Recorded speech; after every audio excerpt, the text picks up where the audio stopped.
Yo, les âmes sensibles du showbiz. Pleurant étincelle, imaginez un monde où l'amitié n'est pas juste un mot jeté en l'air, mais un feu qui brûle en silence, qui forge des légendes et qui laisse des cicatrices invisibles. Dans le glittering chaos d'Hollywood et de Motown, il y a des duos iconiques, Sinatra et Dino, Bay et Jay. Mais entre Diana Ross et Michael Jackson, c'était pas une amitié. C'était un vortex. Un mélange toxique et magique de mentorat, d'adoration, de désir non dit qui a duré 50 ans. Lui, un gamin de 9 ans perdu dans les spotlights, accroché à elle comme à une bouée. Elle, la diva intouchable qui l'a vu grandir, l'a guidé, et l'a peut-être brisé sans le vouloir. Aujourd'hui, à 81 ans, Diana parle enfin. Pas pour les tabloïds, pas pour Netflix, mais dans un coin tranquille, avec des mots qui tombent comme des bombes, Michael m'aimait d'une façon qu'on ne peut pas nommer. Boum. Et vous? Vous restez jusqu'au bout pour tout savoir, les nuits partagées à New York, les chansons codées qui crient son nom, le testament qui la désigne comme maman de secours pour ses kids. Si ça vous hype déjà, likez direct, abonnez-vous pour ne rater aucune révélation vraie comme ça, et commentez, Diana ou Michael, qui souffrait le plus. On plonge. Remontons le fil, les potes. 1969, Détroit vrombit au rythme de Motown, ce label qui a inventé la soul moderne, qui a sorti Marvin Gaye et les suprêmes du ghetto pour les catapulter sur les scènes du monde. Michael Jackson? À peine 9 piges, le petit dernier des Jackson 5, un crew familial sorti de Gary, Indiana, cette ville ouvrière grise où Joe Jackson, leur père tyran, les faisait répéter jusqu'au sang aux doigts. Signé chez Motown grâce à un scout nommé Bobby Taylor qui a maté une cassette live. Mais techniquement, c'est Barry Gordy, le big boss, qui a dit yes, après avoir vu le potentiel. Pourtant, Michael? Il racontait une autre histoire. Une version qui claque comme un fairy-tale, c'est Diana Ross qui nous a découvert. Pas vrai à 100%, c'était du marketing pur jus de Motown pour surfer sur sa gloire. Diana venait de quitter les suprêmes pour solo, devenant la reine glamour du label, confidente de Gordy, icône afro-américaine qui faisait fondre les cœurs avec No Mountain High Enough. Le premier album des Jackson? Titre choc, Diana Ross présente les Jackson 5. Boom, capitalisation max. Mais pour Michael, ce n'était pas du bullshit promo. C'était sa réalité. À ses yeux, Diana ne l'avait pas juste présenté. Elle l'avait sauvé de l'ombre, arraché à l'enfer familial, donné un futur en paillettes. Perso, ça me touche grave, vous savez? J'ai grandi en matant des VHS de Motown sur un vieux magnéto, et ce mythe, il rend Michael humain. Pas le king of pop déjà figé en statue, mais un kid nerveux, silencieux, qui cherchait une encre dans la tempête. Et Diana? Elle devient ça. Leur première rencontre? Pas de feu d'artifice, juste un regard. Lui, petit prodige timide avec des yeux immenses, elle, superstar qui voit en lui un miroir brisé d'elle-même, une enfance volée, un talent qui brûle. De là, le lien se noue. Rapide. Indéfectible. Comme si le destin avait dit, vous deux, c'est pour la vie. Les Jackson déménagent à LA et boum, Michael squatte la maison de Diana dans les Hollywood Hills. Pas des visites polies, non, des séjours entiers. Imaginez, ce manoir perché, vu sur les lumières de la ville, piscine qui scintille et un gamin de 11 ans qui observe tout.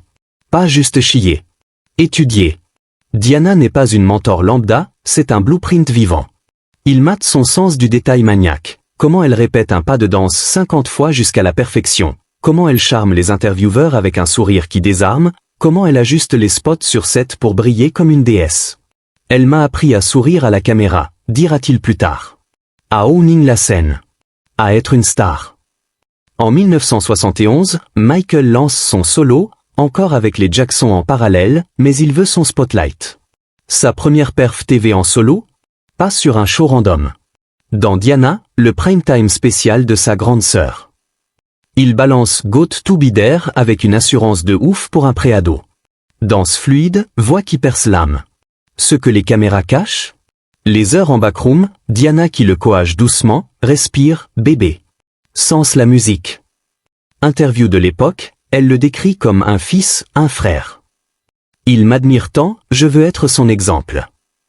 La presse bouffe ça, la diva qui guide le prodige timide. Image parfaite. Mais derrière les portes? Les sentiments de Michael bouillonnent. Plus que de la gratte. Il la suit comme un shadow, mémorise ses gestes ou la façon dont elle penche la tête sur scène, son rire qui pétille. Germaine, son frère, lâchera plus tard, Michael la vénérait. Plus qu'une family member. Le public voit des siblings vibes, les intimes sentent le complexe, le non-dit. Pas de scandale, pas de gossip. Juste une connexion discrète. Elle au pic, lui au down. Ce qu'ils partagent? Pas dirty. Profondément perso. Les bases d'un lien qui va traverser décennies, secouer def, et finir en mystère chuchoté de la musique pop. Pause un instant, les Warriors. Pensez à votre première idole. Pour moi, c'était un coach de danse qui m'a poussé sur scène à 15 ans où j'avais les jambes qui tremblaient, mais son regard m'a dit t'es prêt. Michael? Diana était ça, time 100. Et ça forge des monstres ou des cœurs brisés. On continue. Vers le privé. Honnêtement, ce genre de mentorat, c'est ce qui sauve des vies dans le biz. Sans Diana, Michael reste peut-être coincé en kid star des J5. Avec elle? Il vole. Mais 1978 marque le shift. The Wiz, ce retelling afro-américain du magicien d'Oz, tout cast black excellence, Broadway vibe meets Hollywood. Michael, 20 ans, joue l'épouvantail. Son premier lead au ciné, sa chance de briser l'ombre des frangins. Mais la vraie pull? Diana en Dorothy. Pas pro seulement. Perso. Pour la première fois, ils bossent côte à côte, des mois entiers. Routine daily. Pas des crosses en studio. Du vrai grain partagé. Tournage à New York, hiver mordant. Michael loue un appart cosy, pas un hôtel bling, il veut du route. Surprise du crew, Diana crache là aussi. Pas de staff, pas de paparazzi. Juste eux. Ce qui se passe derrière ces murs? Mystère total. Jamais d'interview, jamais de leak. Mais le set buzz, ils arrivent ensemble en limo, din side by side, chuchotent des heures post-tech. Diana l'appelle bébé. Michael, le timide légendaire, se détend comme jamais, rire franc, épaules relâchées. Maquilleur, gaffaire, pas, tout le monde sent le vibe. Y a plus qu'un coact, murmure-t-il. Intime, pas showy. Pas de romance pour Buzz. Du pur privé. Pour Michael, turning point. 20 ans, plus kid, pas full man. Il shake l'image d'enfant prodige, cherche son solo self. Diana?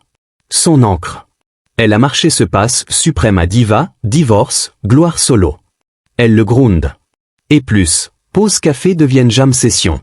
Il lui file des démos crues early off the wall tracks. Elle écoute, tweak les lyriques, ajoute du cœur là, bébé. Pas business meeting. Vulnérabilité raw. Il truste son goutte, son saoul. Un assistant close lâchera, c'est la première fois qu'on le voit aimer sans masque. Diana? Silence radio sur les rumeurs. Michael pareil. Mais ce qui est? Plus loud qu'indéniable. Il protège un truc sacré, innommable. Pas de tabloïd shot. Pas de confession. Juste des souvenirs gravés, un bon sans label. Perso, j'imagine ces nuits, vinyle qui tourne, NYC qui gronde dehors, deux âmes qui se racontent sans mots. Magique. Tragique. Parce que le showbiz bouffe les privés. Et bientôt, ça va éclater. Allez, respirez. Ce lien? Il a nourri Off the Wall, son premier solo smash. Sans ces talks, pas de Don't Stop Till You Get Enough. Mais 1980, tout bascule. Michael est en feu, thriller en gestation, le monde à ses pieds. Le gamin derrière Diana? Parti. Il trace solo. Mais un secret le hante. Une vérité qu'il garde depuis des lustres. 1980, interview Ebony. Le journaliste, habitué au dodge poli de MJ, drop la question fatale, la femme idéale pour toi. Pas d'hésite. Pas de joke. Michael fixe la caméra, c'est Diana Ross. Je l'aime. Silence de mort. Le reporter bugué au Michael Serious à elle. Il ajoute, si je pouvais épouser qui je veux, ce serait elle. 24 ans lui, 38 elle ou mom de deux, twice divorced. Gap d'âge? Émotion overload? La presse flippe. Certains, teen crush leftover. D'autres, promo stunt. Mais les proches? Ils savent. Michael, master du private, ne lâche pas ça pour du buzz. C'est deep. Ancien. Réalaf. Diana? Zippo. Pas de comment, pas de yes no. Presse respecte le tacit-pacte. Mais backstage, truth drop. Germaine, Michael l'aimait depuis des années.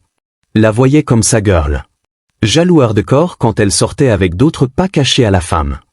1985, Diana fiance Arne Nas Jr. Shipping mogul norvégien. Mariage intime en Suisse, family only. Michael? Absent. No gift, no congrats. Quand on lasque, jaloux. J'ai toujours aimé Diana. Toujours l'aimerai. Ropin. Weeks after, il ghost. Annule studio, skip interview, fuit lights. Le perfect freak? Introverti, walled off. Le monde voit le king au top. Backstage? Un 27 ans qui saigne d'un amour one-sided. Pas blâme sur Diana, elle vit sa life, right? Mariage, keys, peas. Mais pour Michael? La douleur n'est pas l'os. C'est l'emestie, knowing she's never is. De là, shift total. Plus jamais d'amour talk public. Plus de Diana mention, even à franc. Mais en vu le moment, quand il se replie? C'est elle, first thought. Toujours. Transition avec padding, analyse culturelle, musique thrilleresque, image de clip MJ. Voix réfléchie, avec humour doux pour Laïta. Ouah, les potes. Ça, c'est du heartbreak hollywoodien sans les screams. Pensez, Michael, le moonwalker, réduit à un ghost par un oui qu'il n'a pas eu. Culturellement, ça humanise le mythe. Pas juste le glove et le tilt. Un mec qui aime fort, souffre qui est. Pour moi, ça rappelle un crush d'ado non résolu d'avance, mais ça te hante. Et la musique? Elle prend le relais. Parce que les mots directs? Trop risqués. Les notes? Libres. 1987, Bad Drop et Dirty Diana explose. Public pense, groupie séductrice, dangereux vibe. Mais Diana? Pas random. Pour les insiders, c'est un signal. Michael nie, fictif, ces femmes qui chassent les stars pour fame. Mais timing? Copyright filet d'exact jour du mariage Diana Arne. Coïncidence? Na. Germaine, c'est sa douleur bottled up. Pas angéateur, frustration d'une perte qu'il peut pas nommer. Tension sexuelle, désir brûlant. Un cri codé. Puis 1991, Dangereux, Remember the Time. Flip total. Doux, nostalgique, tendeur. Pas de Denis. Ami, collab, hommage à un amour qui n'a pas vu jour. Un memory precious, gone. Clip? Michael en pharaon égyptien, courtine une queen intouchable dans un palace. Elle sans nom. Mais OBV, Diana Inspo. Germaine out loud, écrit pour elle. Lyrique? Pas blâme. Juste, do you remember? Souvenir doux amer. Ces tracks? Opposé, rage vs regret. Mais même cible, Diana. À ce stade, musique égale son seul langage safe pour l'amour caché. Pour quiconque a aimé de loin? C'est ça, song comme Last Letters, un refuge où le cœur respire free.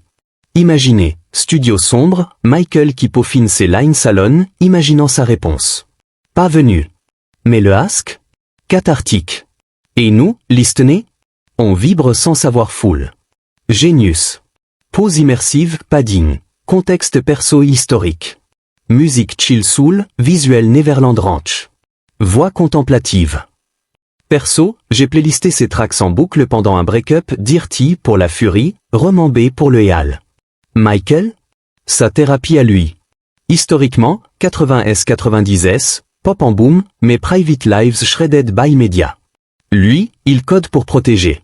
Et ça marche, on débat today. Mais le en gamme? Plus perso. Clause légale, héritage split. Mais un twist, si maman Catherine Kahn gardien ses keys, next. Pas un bro, pas des bureaux, mom de deux. Diana Ross. Boom. Ceux qui le connaissent? Pas choc. Trust total, secret kept, value shared. Elle l'a never betrayed. Never speed ter private. So, il lui donne le sacred, ses enfants. Post 2009 des, Diana's statement, can't stop crying. Tout Suden. Aturt. Pray for his keys, family. No TV, no interview, no funeral. Mais le will? Parle volume. Puis, un leak de Neverland Staff, petite room of Limi. Photo de Diana partout. Pas shrine flashy. Inquiet space. Diana's room, il l'appelle. Powership. Un fragment de vie impossible. 2025, Diana, 81, low-key. Rare presse. Mais un afternoon family chat, overty, elle drop la bombe gardée 50 plus 100. Michael m'aimait, d'une façon innommable. Pas tears, pas drama. Honnête. Quelqu'un soft, et toi? Pause. Regarde Aoun. J'avais immense tendresse pour lui, tout ce qu'on peut donner. Mais l'aimer comme lui m'aimait? Pas mentir là-dessus. Fa. Suffisant. Confirme, réal, deep, mais never official. Elle savait, full return aurait crushed terre fragile balance, admiration tout affection. Il m'a donné un amour que je n'étais pas sûr de porter. So, distance pour sparring pas. Remontée, first meet to with Coab, public confess, wedding no show, coded song, will, Neverland Nook. Claire, pas ordinary romance. Pas fairy tale. Ali Flombon et vers présent, half acknowledged, impossible to iris. Les Warriors, cette histoire? Elle nous rappelle, amour vrai défi label. Michael l'a aimé comme air eau vital, un signe. Diana? Tendresse immense, mais Boundary pour protect. Complexe? Elle yes. Mais beautiful. Pensez-vous que c'était vrai amour, ou admiration twisted? Drop en comme je lis tout. Si ça vous a remué l'âme, likez pour le hâte, abonnez pour Weekly True Tales qui claque, charrez avec vos crews qui kiffent la pop history. Next vid, Whitney et Bobby SKO, ou un autre secret.